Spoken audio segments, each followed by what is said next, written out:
আমি 22 বছর 3 মাস বয়সে বিয়ে করছি। আমার ছেলে আমার 23 বছরের ছোট, মানে জাস্ট 23 বছর সামথিং ছোট। আমি এখন চিন্তা করি যে 15 থেকে 22 বছর যে সময়টা আমার গেছে, এইটার যে কবিরা গুণাগুলা, এটার হিসাব কে দিবে, আমার বাবা নাকি আমি? সত্যি আমি সিরিয়াসলি চিন্তা করি। আমি আমার বাবাকে মাফ করে দিই, আমি বলি না তার কোনো দাবি নেই আমার, কিন্তু এটা একটা চিন্তার বিষয়, কিন্তু আপনাদের জন্য চিন্তার বিষয়। আপনি যে একটা বাচ্চাকে বা একটা ছেলেকে বা একটা মেয়েকে বুঝতেই চাইলেন না, পাত্তাই দিলেন না যে তার একটা চেঞ্জ আসছে লাইফে, অ্যান্ড তাকে আপনি অলমোস্ট পথ দেখাই দিলেন টুয়ার্ডস কবিরা গুনাহ। এর দায় দায়িত্ব কে নেবে? আপনি নেবেন নাকি আপনার ছেলে মেয়ে নেবে? আমি তো মনে করি প্রাথমিকভাবে আপনার উপর বর্তাবে, কারণ আপনার বোঝা উচিত ছিল। আপনি এই স্টেজ পার হয়ে আসছেন, আপনি জানেন এই সময় আপনি কি করছেন, আপনার কেমন লাগতো, হ্যাঁ, আপনার কি কি করছেন, কি আপনি জানেন। আমাকে বলার কিছু নেই, আল্লাহর সাথে হিসাব আপনার। সুতরাং আপনি সেই একই পথে আপনার ছেলেকে একইভাবে আবার পাঠাচ্ছেন, একই কবিরা গুনার ভিতর দিয়ে যাওয়ার জন্য, অথচ আপনি দাঁড়িয়ে এবং টুপি রেখা নসিহত করতেছেন সারা দুনিয়াকে দিন শিখাইতেছেন। এটা খুব চিন্তার বিষয়। আমার ছেলে যখন বড় হচ্ছে, বুয়েটে পড়তো, সেকেন্ড ইয়ারে, আমি তাকে 1:1 জিজ্ঞেস করছি, তোমার কি বিয়ের দরকার? সে বলছে হ্যাঁ আমার বিয়ের দরকার। কেন বলছে? তার গার্লফ্রেন্ড ছিল না, সে সিনেমা দেখতো না, সে গান শুনতো না, সে নাটক দেখতো না, সে গায়ের মাহারানদের সাথে আড্ডা মারতো না, বুঝছেন না?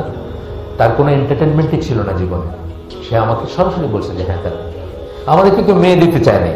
বুয়েটের ছেলে, কত রকম অ্যাডভাইস যে এই ছেলেটার কি ক্যারিয়ার নষ্ট করে দিবে, এর জীবন নষ্ট, একটা ভালো স্টুডেন্ট ছিল, জীবনটা নষ্ট করে দিবে। তো আপনার যারা আমাকে চিনেন তারা জানেন যে এই নিউ মার্কেটে একটা দোকান আছে, জিনাত বুক সাপ্লাই, ঢাকা নিউ মার্কেটে।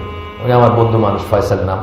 তো ওনার কাছে আমি বিয়ের জন্য বায়োডাটা দিছি। তো উনি বলছে, ইসলামিক পরিবার যারা আছে তাদের 2-4 জনকে বলছে, পাত্তাই দেয় নাকি। তো একজন জিজ্ঞেস করছে যে এদের কি সমস্যা আছে নাকি, মানে মাথায় সমস্যা আছে নাকি, যে একটা ছেলে, মেধাবী ছেলেকে এভাবে নষ্ট করে দিতেছে। তখন ফয়সাল খুব রাগ করে বলছে যে ওনারা ভবিষ্যৎকালে বিশ্বাস করে না। আসলে কিন্তু মুসলমান ভবিষ্যৎ নিয়ে খুব একটা বেশি চিন্তা করবে না। আপনি জানেন কালকে সকালে আপনি যে আসেন, আপনি কি শিওর? আপনি শিওর না। সুতরাং মানুষ, উনি ফয়সাল ওনাদেরকে বলছে, আমাদের কথা বলছে যে ওনারা ভবিষ্যৎকালে বিশ্বাস করেন না, ওনারা বর্তমান নিয়ে বসবাস করেন। ভবিষ্যতে কি হবে এটা নিয়ে অনেক চিন্তা করেন। আসলে ব্যাপারটাই তাই, আল্লাহর উপর যে তাওয়াক্কুল থাকবে, সে যদি অন্যায় কিছু না করে, মোটামুটি ভাবে আল্লাহর পথে থাকে, তার ভবিষ্যতে এত চিন্তার কি আছে, তাই না? আচ্ছা, এই রকম সময়ে কি হবে, আপনি যদি তাকে আমি এখানে হয়তো সবকটা মেয়েদের জন্য, আজকাল মেয়েরাও মদ খায়। আজকে আপনি দেখছেন জাহাঙ্গীরনগর ইউনিভার্সিটিতে মেয়েদের মদের আসর পড়ছে, এগুলো লেখালেখি হয়েছে, দেখুন না, মেয়েরা মদ খায়। আজকাল বিয়ের অনুষ্ঠানে গায়ে হলুদে মদ দিয়া অনুষ্ঠান হয়, এবং খায়া মরে গেছে, কবে জানি হাজব্যান্ড ওয়াইফ মরে গেছে মদ খায়। আজকাল মেয়েরাও মদ খায়, কিন্তু যদিও খায়, আমরা তাদেরকে সরাসরি বললাম না। এই কথাগুলো আমরা বাইরে যারা যায় তাদের বেলায় প্রযোজ্য। বাবা মা কি করলেন, তাদেরকে পথ দেখায় দিলেন যে তারা নিঃসঙ্গ বোধ করবে, তারা ড্রাগ এডিক্ট হবে, তারা প্রস্টিটিউটের কাছে যাবে। তার জীবনের সবচেয়ে বড় আমানত, নিয়ামত যাই বলেন, আল্লাহ প্রদত্ত, সেটা ট্রায়াল হবে একটা প্রস্টিটিউটের কাছে। Very likely. আপনি মনে করেন না যে এটা আপনি মনে করতে পারেন কোথাকার কথা বলতেছি। আমি বাংলাদেশের কথা বলতেছি, আমি ফেনীর কথা বলতেছি, আমি চিটাগাংয়ের কথা বলতেছি, আমি ঢাকার কথা বলতেছি। সেখানে আপনার ছেলের হাতে খড়ি হবে, জীবন সম্বন্ধে শিক্ষা হবে সেইখানে।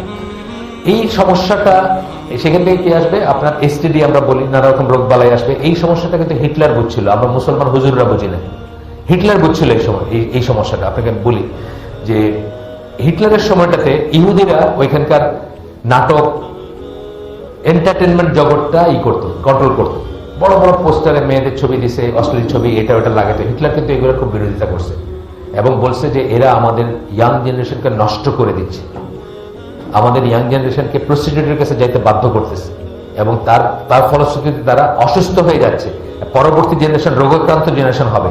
সে অফিসিয়ালি গভর্নমেন্টের মাধ্যমে আর্লি বিয়ের ব্যবস্থা করতে বলছে। আপনারা হিটলারের জীবনে মেন ক্যাম্প পড়ে দেখেন, আমি পড়ছি নিজে ওটাতে। সে বলছে যে গভর্নমেন্টের উচিত তাড়াতাড়ি বিয়ের ব্যবস্থা করা, তাদেরকে ভাতা দেওয়া, তাদের বিয়েতে সাহায্য করা, তাদেরকে বাসস্থান দেওয়া, তাদেরকে চাকরি দেওয়া, যাতে আমাদের পরবর্তী জেনারেশনটা সুস্থ সবল এবং রোগ মুক্ত হয়, বিকৃত মুক্ত হয়। ওইখানে ইহুদিরা যে কাজটা করছে, আজকে আমাদের দেশে অন্যরা করে যাচ্ছে না। দেয়ার আর পিপল যারা আপনার ছেলে মেয়েকে করাপ্ট করতে চায়, আপনার ছেলে মেয়ে একসাথে মিশুক, এটা চায়। আপনার ছেলে ছেলেতে একসাথে বিছানায় শোক, এটা চায় না? ব্রিটিশ কাউন্সিলে এবার হয়ে গেছে, টিএসসিতে এবার এই গেদের প্যারেড হয়েছে, মানে সমকামীদেরই হয়েছে। তারা আপনাদেরকে নষ্ট করতে চায়, আপনাদের ক্ষেত নষ্ট করতে চায়। ক্ষেত মানে আপনাদের মেয়েদের নষ্ট করতে চায়, আপনাদের ইয়াং জেনারেশনকে নষ্ট করতে চায়।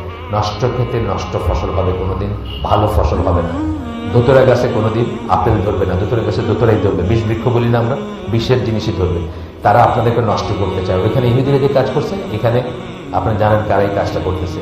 কারা চায় যে বাংলাদেশ ধ্বংস হয়ে যায়, কারা আপনার ছেলে মেয়েদের জন্য ইয়াবা নিয়ে আসতেছে, কারা আপনার ছেলে মেয়েদের জন্য ফেন্সিডিল আনতেছে না। যে দেশ ফেন্সিডিল প্রডিউস করে, এক ফোঁটা ফেন্সিডিল তারা ওই ফেন্সিডিল খায় না, ওইটা সমস্তটা আপনার দেশের মানুষ খায়।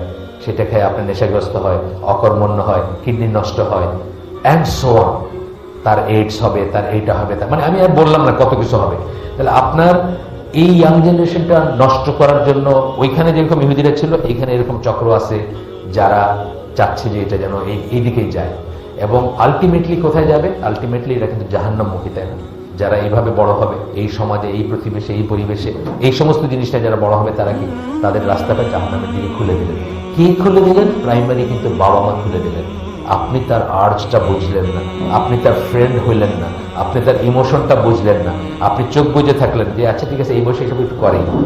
আপনি এটাকে ছোট করে দেখলেন, একটা কবিরা গুনাহকে অত্যন্ত ছোট করে দেখলেন। হ্যাঁ, কবিরা গুনাহকে ছোট করে দেখেন, ইটসেলফ একটা গুনাহ, বুঝছেন না?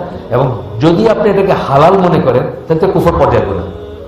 একটা গুনার কাজকে যদি আপনি হালাল মনে করেন বা ঠিকই আছে মনে করেন, এটা কুফর পর্যায়ের গুনাহ। আজকে কত বাপ মা মনে করতেছে তাদের ছেলেমেয়েরা সিনেমা দেখতেছে, এটা ঠিকই আছে। তাদের ছেলেমেয়েরা একটু একটু পর্নোগ্রাফি দেখতেছে, এটা ঠিকই আছে। তাদের ছেলেমেয়েরা একটু একটু গার্লফ্রেন্ডের সাথে ঘুরতেছে, এটা ঠিক আছে। তাদের ছেলেমেয়েরা একটু একটু বন্ধুত্ব দোস্তায়ন, বুঝছেন না, দোস্তায়ন, এটা ঠিক আছে।